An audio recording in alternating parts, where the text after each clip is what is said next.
in and out of your butt burger. Or what a burger went in and out of my butt.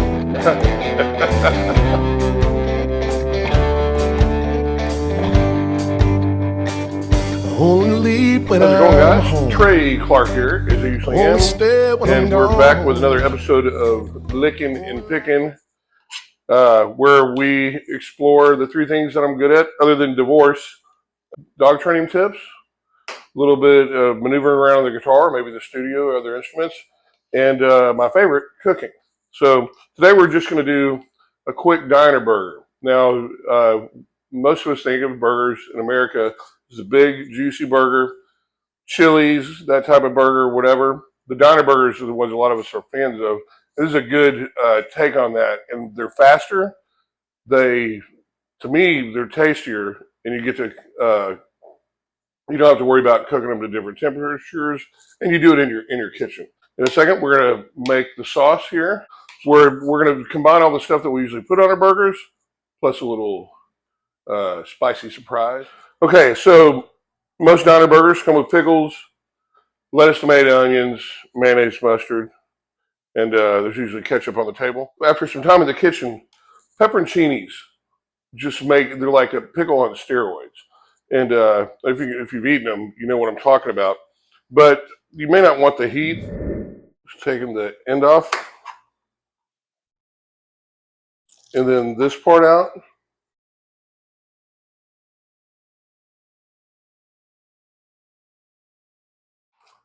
Our sponsor today is Duke's Mayonnaise, and they are literally the best mass-made mayonnaise there is. This is the in and out of your butt burger, or what a burger went in and out of my butt. All right, so we're going to make our sauce here. It's basically just a way to blend everything you would put on a burger anyway, with a little more fun. So we're going to do almost like a tartar sauce with all the burger fixings. Now I'm doing half dill pickles and then half pepperoncinis. So Duke's mayonnaise, our favorite here. I'll do about 3 tablespoons. We're doing 2 burgers, but this would cover 4 because we're gonna air fry some French fries. Not too much. Now, normally you can do ketchup if you don't want the sweet part, but barbecue sauce is pretty much ketchup as it is. It's just to kind of counteract the edge of the vinegar that's in the pepperoncinis and the pickles and the mustard. Mayonnaise kind of does that, but you don't want to get it too mustardy. Just mix this up. It should just look like a dark tartar sauce. You make this. It's just a one-stop special sauce. We're going to call it today the in and out of the butt sauce. Now we're going to make our burgers. Okay, so I'm using 80% ground chuck, and these, you don't want to make them half pound to the big giant burgers. Not if you're making them inside. Now you can do it, but it's really not why I get it. I don't go to a diner. I want to go to a steakhouse to get a big, thick, red, juicy burger. This is going to be a little sloppier. And so you want, this is about a 1/3 pound. Okay. You want it between a half pound or a 1/4 pound and a 1/3 pound, and a little bit smaller than a tennis ball, like that. And measure it out and just start tossing around, and you'll, we're gonna lay this one out like a smash burger. But if you measure it out at first, same thing if you're grabbing flour or anything like that. If you measure it and you use your hands, you can really buzz through the kitchen. So I got parchment paper here, and we're going to flatten this thing out. Remember, the beef is going to contract. Okay, it's not going to swell. So we're going to get this. You can take anything that's flat and even, and just kind of rock it around. You want it about this size. And then you can leave it on the parchment paper, except I messed up and did it backwards. You're just going to season this before you throw it on, and you're going to do season side down. So you can use jars, plates, whatever, rolling pin. And you can roll it out really thin. You'd be surprised. And they're always going to shrink into what, like a 1/3 pound burger looks like. It's never just going to look like a huge chicken fried steak. So we're going to get these made. And we're going to season them up and throw them on the frying pan. All right, we've got our patties made. I'm leaving them on the parchment paper. Now, they will shrink up once they go on there, but I don't want them to shrink up too much. I want a big patty. And I'm just using a little Tony's Satchery. And so I'm going to leave the parchment paper on the burger for the first minute or so. Now, one thing, as you're doing your skillet, I'm going to do another video on a cast iron skillet. And you want to know the temperature of your skillet, because right now it's about 400, 432. A little hot, but I'm going to do it anyway because I got another burger, and Beth likes her burger a little more done. So I'm just going to let it start to sizzle. Always remember the temperature of your skillet's going to go down.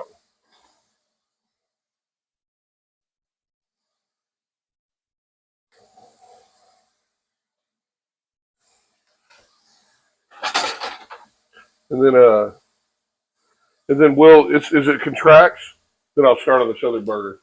We're just cooking for 2 today, so I'm just doing it on one skillet. Otherwise, I'd have 2 rolling. And then when I flip it, you shouldn't need, with this sauce, you shouldn't need seasoning on both sides. The burger, you can season one, grill it up. So we will get this one.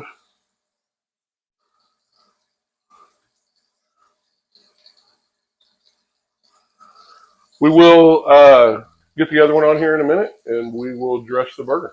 And it's going to be good, promise. All right, so we flipped them. And I'll go ahead and cook these all about medium well. Let's see, where am I? Okay, we're at about 325. That's about where you want it to stay. These electric ovens are a little finicky, but these are about done. We've got some steak fries and the air fryer here. Let's see how these are doing. If you spray your steak fries, these do better than any other fry in the air fryer. If you spray them with some Pam or vegetable oil before you put them in, and I just put them in for 10 minutes, make sure they're not piled up too high on each other. And then for about another 8, spray them down another 2, so 20 minutes total. And these are getting ready to come off. Got our toasty buns. If you keep your bread frozen, it will keep for months, okay? As you can see, it's not toasted brown. If it was regular room temperature, it would be. So we're getting ready to plate these guys up, see how they taste. All right, we got burger, a little slap of cheese on it, little toasted bun here. So now the cool thing about this is it's great with fries too.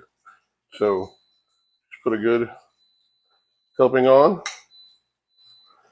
We'll see how it tastes. You saw it here first.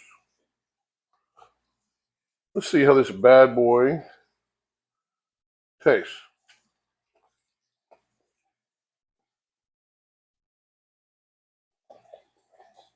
Perfect. We're gonna get our fries out, and we're gonna have some lunch. What do you think, Beth? Kidding me? All right. Well, licking and picking. You can look for. Oh, that's good. Remember, to use 80 to 85%. If you're gonna eat a burger, eat a burger. And then you want your grill to be about 350 degrees, about 1/3 pound burger, about a little bit smaller, about the size of a tennis ball. But weigh it out, you'll be able to start eyeballing stuff in the kitchen really quickly. It really saves time and less washing of cups and teaspoons and all that stuff. And then just the parchment paper, just smash it out. Don't be afraid to smash it out super thin. Okay, it'll stay together as long as you don't mess with it too much. Season one side, turn it over, take it off, season that side, And then if you're cooking more than two, just use 2 skillets. And this is really good, I promise. Like the sauce kind of makes the burger, but we're going to be dipping French fries. I'll probably be dipping my burger in the sauce too. So cheers, guys. Licking and picking.